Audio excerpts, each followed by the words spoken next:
प्यारे बच्चों, आपके पाठ्य पुस्तक से काव्यखंड के प्रथम पाठ कबीरदास की साखी और पदावली आपको पढ़ाई और समझाई जा चुकी है। पाठ 2 यानी मलिक मोहम्मद जायसी द्वारा लिखा गया नागमती वियोग वर्णन, यह कोविड-19 की समस्या के चलते इस वर्ष के पाठ्यक्रम से बाहर कर दिया गया है। उसके बाद जो अगले कवि हैं सूरदास जी, सूरदास जी का जीवन परिचय आपको लिखित नोट्स के माध्यम से बताया और समझाया गया है। आज हम लोग सूरदास जी द्वारा लिखे गए पद की व्याख्या पढ़ेंगे और समझेंगे। तो सूरदास जी के जो पद आपके पाठ्यक्रम में हैं वह 3 शीर्षक के अंतर्गत दिए गए हैं। उसमें से पहला शीर्षक आपका है विनय। विनय से संबंधित 2 पद आपके पाठ्यक्रम में हैं, जिसकी व्याख्या आपको बताई और समझाई जा रही। तो आप लोग ध्यान से विनय के पद देखिए, सुनिए और समझिए।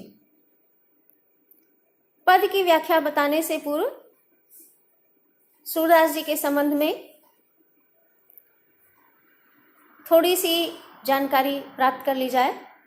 सूरदास जी भक्ति काल की कृष्णाश्रयी शाखा के प्रतिनिधि कवि थे और उनके समय में कृष्ण भक्त कवियों का जो समुदाय बनाया गया था, जिसे हम अष्टछाप के नाम से जानते हैं, उस समूह के सर्वश्रेष्ठ कवि के रूप में सूरदास जी को स्वीकारोक्ति दी गई है। सामान्यतः सूरदास जी ने वात्सल्य रस एवं श्रृंगार रस के पदों की रचना की है, किंतु वल्लभाचार्य जी जो कि उनके गुरु थे, जब तक वल्लभाचार्य जी के संपर्क में सूरदास जी नहीं आए थे, तब तक यमुना जी के तट पर गऊ घाट पर रहकर विनय के पद गाया करते थे। वैसे भी हमारे यहाँ की परंपरा है कि कवि और साहित्यकार अपनी रचना में सबसे पहले मंगलाचरण करते हैं, यानी वंदना करते हैं। तो ये विनय के पद भगवान श्री कृष्ण की वंदना से संबंधित है। उनके सम्मुख कवि ने आत्मनिवेदन प्रस्तुत किया है। प्रथम पद पर ध्यान दीजिए। अब कै राखी लेहु भगवान, हौ अनाथ बैठ्यो द्रुम डरिया, पारधि साधे बान। तो भगवान की कृपा प्राप्त करने के लिए उनसे शरणागति मांगी है महाकवि सूरदास जी ने, और यह निवेदन किया है कि भगवान श्री कृष्ण उनको अपनी शरण में ले ले, क्योंकि उनके सामने बड़ी ही विषम परिस्थितियां हैं, बड़ी ही संकटपूर्ण स्थिति है। अपने आप को एक पक्षी के रूप में चित्रित करते हुए उन्होंने अपने ऊपर मंडरा रहे खतरे के संबंध में बताया। अब कै राखी लेहु भगवान, हे प्रभु, अब तो आप मुझे अपनी शरण में ले लीजिए, मेरी रक्षा करिए। हाँ अनाथ बैठ्यो द्रुम डरिया, पारधि साधे बान। मैं डाल पर बैठे हुए उस अनाथ पक्षी के समान हूं, जिसको पारध माने बहेलिया, जिसको किसी बहेलिये ने अपने तीर का निशाना बनाया है। अर्थात मैं डाल पर बैठे हुए उस अनाथ पक्षी के समान हूं, जिसको नीचे से कोई बहेलिया अपने तीर के द्वारा मारना चाहता है।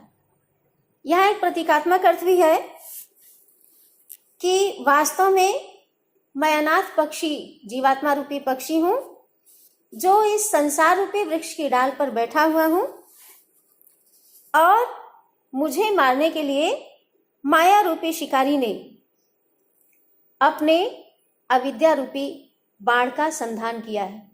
मुझे मारने के लिए, यानी जीवात्मा रूपी पक्षी को मारने के लिए उस माया रूपी शिकारी ने, माया रूपी बहेलिये ने अविद्या रूपी बाण जो है साधा है और उस जीवात्मा रूपी पक्षी को अपना लक्ष्य बनाया है। उसके ऊपर वह तीर छोड़ना चाहता है। ताके डर में भाजो चाहत, ऊपर ढुके सचान। तो उस बहेलिये से अपनी रक्षा के लिए मैं भागना चाहता हूं, ऊपर की ओर उड़ जाना चाहता हूं, भाग जाना चाहता हूं, ऊपर ढुके सचान। लेकिन क्या देखता हूं कि ऊपर एक बाज पक्षी मंडरा रहा है और बाज पक्षी भी चूंकि अपने से छोटे पक्षियों को खा डालता है, अपना आहार बना लेता है। इस प्रकार से दोनों तरफ से उस पक्षी के लिए खतरा ही खतरा है। प्रतीकात्मक अर्थ समझिए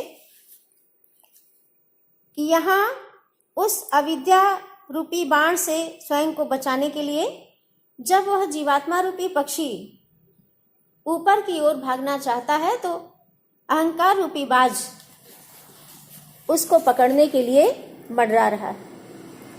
दुहु भांति दुख भयो आनिय, कौन उबारे प्राण। तो इस प्रकार से वह पक्षी जिसको बहेलिये ने अपने तीर का निशाना बनाया है और वह उसके डर से ऊपर की ओर उड़कर जाना चाहता है, तो क्या देखता है कि ऊपर बाज पक्षी मंडरा रहा है। उस पक्षी के लिए दोनों ही प्रकार से, यानी ऊपर से भी नीचे से भी असह्य दुख की स्थिति बन रही है, असह्य दुख की स्थिति उत्पन्न हो रही है, क्योंकि अब उसको दोनों ही तरफ से प्राणों का खतरा है। कौन ऐसा है जो अब उसके प्राण बचा सकता है। ऐसे में वह व्याकुल हो जाता है और बार बार ये कहता है कि दुहु बाति दुख भयो आनिय। दोनों ही तरफ से मैं दुख और खतरे से घिर गया हूं, अब कौन है जो मेरे प्राणों को उबारेगा। यानी जीवात्मा रूपी पक्षी एक तरफ अविद्या रूपी बाण का लक्ष्य बना हुआ है, माया रूपी शिकारी के द्वारा उसको लक्ष्य बनाया गया है, और दूसरी ओर ऊपर अहंकार रूपी बाज पक्षी उसको अपना ग्रास बनाने के लिए, आहार बनाने के लिए मंडरा रहा है। तो इस दुस्सह दुख से कौन ऐसा है जो उसके प्राणों को इस संकट से मुक्त कर सकता है, उसके इस संकट को टाल सकता है। सुमिरत ही अहि डस्यो पारधी, कर छूटे संधान। तो जैसे ही उस पक्षी ने हरि के नाम का स्मरण किया, ईश्वर का स्मरण किया, कि नीचे से जो बहेलिया था उसको अहि, अहि माने सांप, सर्प, एक सर्प ने डस लिया, कर छूटे संधान, जिससे उसके हाथ का वह जो तीर था जिसको उसने उस पक्षी को मारने के लिए साधा हुआ था, वह तीर उसके हाथों से छूट गया। सूरदास सर लगो सचानहि, जय जय कृपा निधान। और जब वह तीर उसके हाथ से छूटा तो वह ऊपर मंडरा रहे बाज पक्षी को लग गया। इस प्रकार से वह बाज पक्षी मर गया। तो जय जय कृपा निधान, हे कृपा के निधान भगवान, आपकी जय हो, जय हो, जय हो। आप कृपा के निधान हैं, कृपा के भंडार हैं, क्योंकि आपने इस दोहरे संकट से मेरी रक्षा की, मेरे प्राणों को बचाया। आप ही की कृपा से मुझे माया रूपी बहेलिये से भी छुटकारा मिल गया और अहंकार रूपी बाज पक्षी से भी छुटकारा मिल गया। तो हे कृपा के निधान, आपकी जय हो, जय हो, जय हो। इस प्रकार इस पद के माध्यम से सूरदास जी ने भगवान से यह प्रार्थना की है कि वह उन्हें अपनी शरण में ले ले अपने चरणों की कृपा प्रदान करें। पहले पद की व्याख्या के उपरांत आप लोग पद संख्या 2 पर ध्यान दीजिए। इस पद में सूरदास जी ने भगवान श्री कृष्ण के प्रति उनके मन में जो अनन्य प्रेम का भाव है उसको व्यक्त किया है और यह स्पष्ट किया है कि भगवान श्री कृष्ण के चरणों के अतिरिक्त उनको कहीं भी अन्यत्र सुख और आनंद नहीं मिलता। तो उनकी जो भावाभिव्यक्ति है उसको पद संख्या 2 के माध्यम से आप लोग देखिए। मेरो मन अनत कहाँ सुख पावे, जैसे उड़ जहाज को पक्षी फिर जहाज पर आवे। जिस प्रकार से समुद्र में चलने वाले जहाज के ऊपर बैठा हुआ पक्षी, जहाज के अग्रभाग पर बैठा हुआ पक्षी कहीं और ठिकाना प्राप्त करने के लिए, उस जहाज के अतिरिक्त कहीं अन्य आश्रय प्राप्त करने के लिए उस जहाज पर से उड़ करके जाता है जिस जहाज पे वो बैठा हुआ है, लेकिन दूर दूर तक फैले हुए विशाल समुद्र में उसे कहीं आश्रय नहीं मिलता, ठिकाना नहीं मिलता और फिर वह वापस लौट के आकर के उसी जहाज पर बैठ जाता है। ठीक उसी प्रकार मेरा भी मन अन्यत्र यानी दूसरे किसी स्थान पर सुख और आनंद प्राप्त नहीं कर पाता। एक बार फिर से ध्यान दीजिए, मेरो मन अनंत कहाँ सुख पावे। मेरा मन अन्यत्र कहीं भी सुख और आनंद प्राप्त नहीं करता।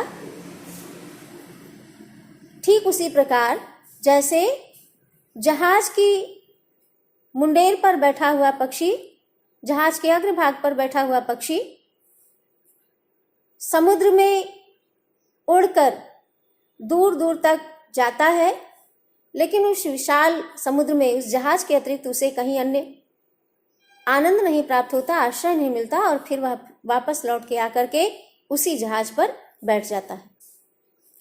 कमल नयन को छाड़ी महातम और देव कौ ध्यावे, परम गंग कौ छाड़ी पियासो दुर्मति कूप खनावे। अपनी बात को अन्य उदाहरणों से भी स्पष्ट करते हुए सूरदास जी कह रहे हैं कि कमल के समान सुंदर नेत्रों वाले भगवान श्री कृष्ण को छोड़कर मैं किसी और देवी देवता के चरणों में अपना ध्यान नहीं लगाना चाहता। किसी अन्य देवी देवता के चरणों में ध्यान लगाने से मुझे सुख और आनंद की प्राप्ति नहीं होती, मुझे आनंद नहीं मिलता। और कमल के समान सुंदर नेत्रों वाले, कमलवत नेत्रों वाले भगवान श्री कृष्ण के चरणों को छोड़कर यदि मैं किसी और देव का ध्यान करने जाता हूँ, किसी और देवता का ध्यान लगाने जाता हूँ, तो यह ठीक उसी प्रकार से है जैसे परम गंग को छाड़ पियासो दुर्मति कूप खनावे। जैसे कोई अल्प बुद्धि वाला व्यक्ति, दुर्बुद्धि वाला व्यक्ति प्यास लगने पर गंगा के निर्मल और शीतल जल को छोड़ करके अपनी प्यास बुझाने के लिए, अपनी प्यास दूर करने के लिए कूप यानी कुआं जो है खुदवाने लगता है। तो जिस प्रकार से गंगा के किनारे पर खड़ा हुआ व्यक्ति यदि दुर्बुद्धि वाला है तभी वह गंगा के निर्मल जल को छोड़कर अपनी प्यास बुझाने के लिए कुआं खुदवाने की व्यवस्था करेगा, ठीक उसी प्रकार से मैं भी कमलवत नेत्रों वाले भगवान श्री कृष्ण के सुंदर रूप को छोड़कर और किसी देवी देवता का ध्यान नहीं करता। जेहि मधुकर अंबुज रस चाख्यो क्यों करील फल भावे। तो जिस प्रकार से दुर्बुद्धि वाला गंगा की निर्मल धारा को छोड़ करके अपनी प्यास बुझाने के लिए कुआं खुदवाने की व्यवस्था करेगा, ठीक उसी प्रकार जिस मधुकर ने, मधुकर कहते हैं भौरे को, अंबुज माने कमल, जिस भौरे ने कमल के फल के मीठे रस का आस्वादन किया है, कमल के मीठे रस का पान किया है, क्यों करील फल भावे। उसे करील का कड़वा फल कभी भी आनंद नहीं प्रदान कर सकता। सूरदास प्रभु काम धेनु तज, छेरी कौन दुहावे। पुनः अपनी उसी भावना को व्यक्त करते हुए सूरदास जी कह रहे हैं कि भला कौन ऐसा मूर्ख है जो कामधेनु प्राप्त हो जाने के बाद कामधेनु को छोड़कर, कामधेनु का त्याग करके दूध प्राप्त करने के लिए बकरी का सहारा लेगा, कामधेनु के दूध को छोड़ करके बकरी के दूध के दोहन के लिए जाएगा। तो जिस भौरे ने कमल के रस का पान किया है उसको करील का कड़वा फल कभी भी अच्छा नहीं लगेगा। ठीक उसी प्रकार से जिसको कामधेनु प्राप्त हो जाएगी वह बकरी के दूध के दोहन के लिए क्यों जाएगा। अगर वह ऐसा करता है तो इसका मतलब वह दुर्बुद्धि से युक्त है। उसी प्रकार से जैसे कोई दुर्बुद्धि से युक्त मनुष्य प्यास लगने पर गंगा के किनारे रहते हुए भी उस गंगा के निर्मल और पवित्र जल को छोड़ करके अपनी प्यास बुझाने के लिए कुआं खुदवाने के लिए जाता है। इस प्रकार से इस पद में सूरदास जी ने भगवान श्री कृष्ण के प्रति उनके मन में जो अनन्यता की भावना है उसको बड़े ही सशक्त रूप में व्यक्त किया है। तो विनय से संबंधित दोनों पद की व्याख्या आपको समझा दी गई है। आपके पाठ्यक्रम में प्रश्न पत्र का जो प्रारूप होता है काव्यांश दे करके उससे संबंधित 5 प्रश्न दिए जाते हैं परीक्षा में, तो शीघ्र ही इन दोनों पदों से संबंधित प्रश्नावली आपके सामने प्रस्तुत की जाएगी और आगे जो शीर्षक आपके पाठ्यक्रम में है वात्सल्य और भ्रमर गीत, उनको आपको पढ़ाया और